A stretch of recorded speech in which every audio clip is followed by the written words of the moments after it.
한낮 기온이 큰 폭으로 오르면서 완연한 봄 날씨가 이어지고 있죠. 몸도 마음도 들뜨는 시기지만 해빙기 안전사고 위험이 커져 주의가 필요하다고 합니다. 오늘 사이언스 119에서는 봄철 해빙기의 안전사고에 대해 알아보도록 하겠습니다. 종로소방서 이성숙 소방관과 함께합니다. 어서 오세요. 어서 오세요. 이런 해빙기 안전사고는 겨울철에 얼었던 땅이 봄 기운에 녹으면서 발생한다고 알고 있는데요. 정확히 어떤 이유로 발생하는 건지 설명해 주시죠. 네, 기온이 0도씨 이하로 떨어지는 겨울철에는 지표면 사이에 남아있는 수분이 얼어붙으면서 토양이 부풀어 오르는 배부름 현상이 일어납니다. 예. 그런데 기온이 다시 0도씨 이상으로 높아지면 얼었던 공급수가 녹아내리면서 집안을 약화하는데요. 이 때문에 집안 치마가 건축물의 구조를 약화해 균열이나 붕괴 등 대형 사고로 이어지게 됩니다. 네. 낮과 밤의 온도가 영상과 영하를 반복하는 2월 하순부터 4월 초순까지는 해빙기에 특히 안전사고에 유의해야 합니다. 예. 네. 이 배부름 현상, 그러니까 수분이 얼어붙으면서 토양에 부풀어 오르는 것을 마치 배가 부르는 것 같다, 이렇게 표현해서 이렇게 현상에 이름이 붙은 것 같은데요. 자, 이처럼 겨우내 얼었던 토양이 봄이 되면서 다시 날이 따뜻해지면서 녹으면서 집안이 약화되는 현상, 이것들이 집안 치마의 원인이 되는 것 같습니다. 실제로 해빙기 안전사고에 취약한 곳은 어디인가요?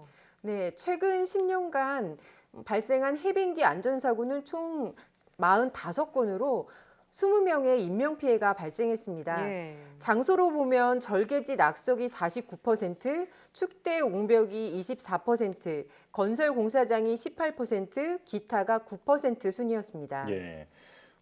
멀쩡한 도로에 갑자기 구멍이 나는 싱크홀도 이런 해빙기 사고라고 들었는데요. 평상시에 안전 점검이 무척 중요할 것 같습니다. 네. 자, 그래서 소방재난본부에서는 해빙기 대비 봄철 안전 대책을 추진하고 있다고 들었는데 자세히 설명해 주시죠.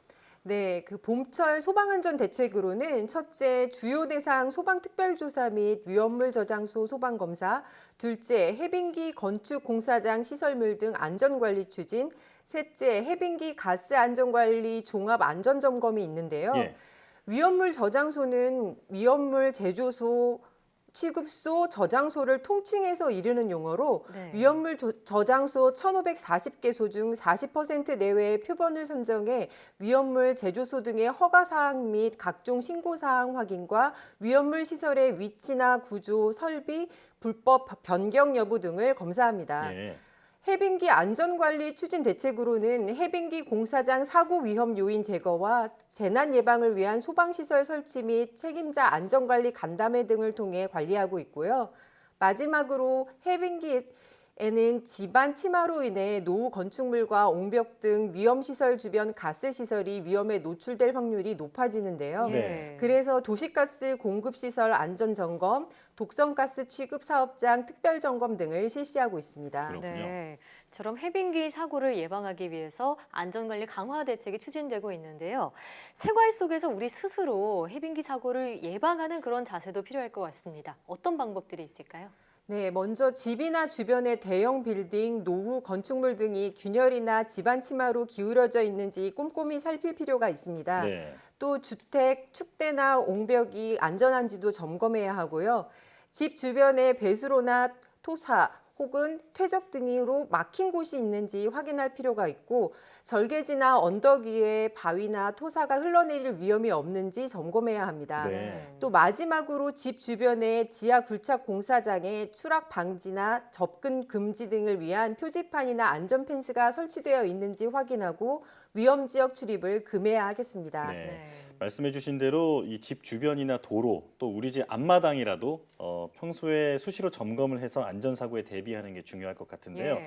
자, 그런데 해빙기 사고 중에서 가장 큰 피해를 내는 게 바로 절개지 낙석이라고 들었습니다. 예. 날씨가 풀리면서 이제 산행하는 분들도 많이 계실 텐데 이런 분들에게는 특별히 또 주의를 하셔야 될 것 같아요.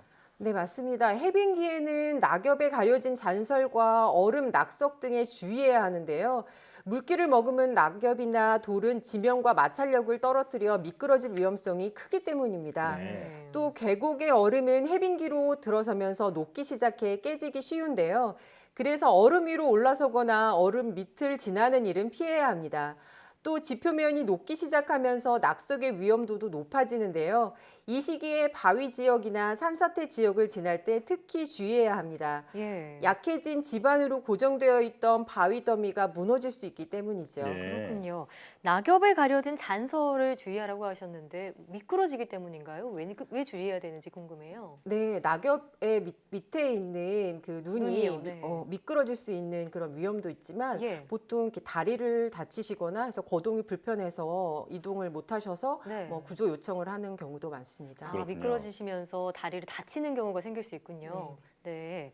자, 이처럼 따뜻한 봄 기운 때문에 좀 봄맞이 산행을 갔다가 오히려 안전사고 위험에 처할 수 있는 경우가 굉장히 많은 것 같은데 실족으로 인한 추락이나 낙석 사고로 발생했던 그런 아찔한 사고들 몇 가지 있다고 들었습니다. 자세히 소개해 주시죠. 네, 추락 사고로 보면 지난 2017년 3월 한 등산객이 북한산 대성암 부근에서 얼음에 미끄러져 실족한 사고가 있었는데요.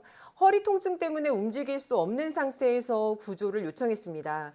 현장에 구조대가 도착했을 때는 저체온증으로 매우 위급한 상태였는데요. 다행히 안전하게 구조했던 사건이었고요. 예. 지난 2015년 북한산 인수봉에서 낙석 사고가 발생했는데요.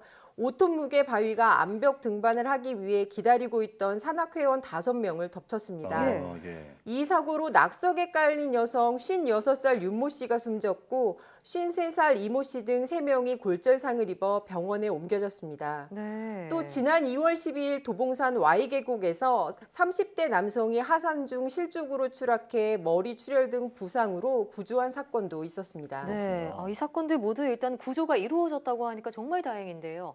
만약에 등산을 하다가 이렇게 사고에 맞닥뜨리게 되면 어디로 신고를 해야 되나요?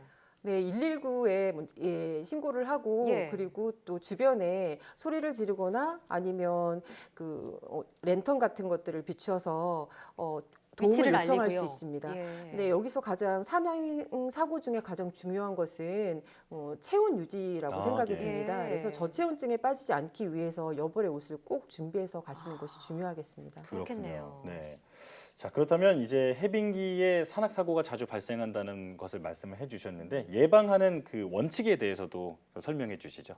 네, 해빙기 및 봄철 안전한 산행을 몇 가지 말씀드리고자 한다면 먼저 잔설 및 낙엽 밑에 빙판을 주의해야 합니다. 예. 네. 빙판이 의심되는 곳은 아이젠을 착용하고 해지기 전에 특히 빠르게 하산해야 합니다. 예. 또 협곡을 지날 때에는 낙석 및 낙빙을 주의해야 하고요.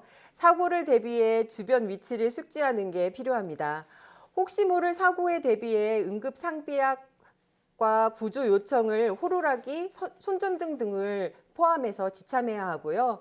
비탈길을 피하고 안전한 등산로를 따라 산행합니다. 네. 방금 말씀드린 또 여분의 옷을 준비해서 조난이나 기상 변화에 대비하는 것도 중요하겠습니다. 네. 네. 조금 전에 그 조난을 당했을 때 그 구조를 요청하는 방법이나 여러 가지 말씀해 주셨는데 저는 사실 이런 그 해빙기에 다치게 되면 골절상이 가장 많잖아요. 맞아요. 그 부목을 대는 방법이라든지 이런 부분에 대해서 사람들이 오해가 많다 보니까 더 큰 피해가 있는 경우도 있다고 들었는데 응급 조치 방법에 대해서 좀 알려주시죠. 일단 출혈이 있을 때는 심장보다 높게 올리는 것이 출혈량을 줄일 수 있는 방법이고요. 네. 주변에 뭐 생수나 이렇게 차가운 것이 있으면 부종을 줄이기 위해서 상처 부위보다 위쪽으로 대주는 것이 좋겠습니다. 그리고 뭐 나뭇가지나 넓은 판자 혹은 뭐 종이 같은 네. 것들이 있다면 부상 부위를 대줘서 부종을 줄이거나 하면 통증을 경감시킬 수도 있습니다. 그렇군요. 요즘 좀 코로나19로 날이 뒤숭숭한데 산은 상대적으로 안전하다고 생각해서 찾는 분들이 꽤 많다고 합니다. 사실 어디든 산이라고 해서 안심할 수도 없을 것 같고요. 또 봄철에는 특히나 이 산행할 때 안전사고에 주의해야 한다는 점 꼭 기억을 해야겠습니다. 오늘 말씀 잘 들었습니다.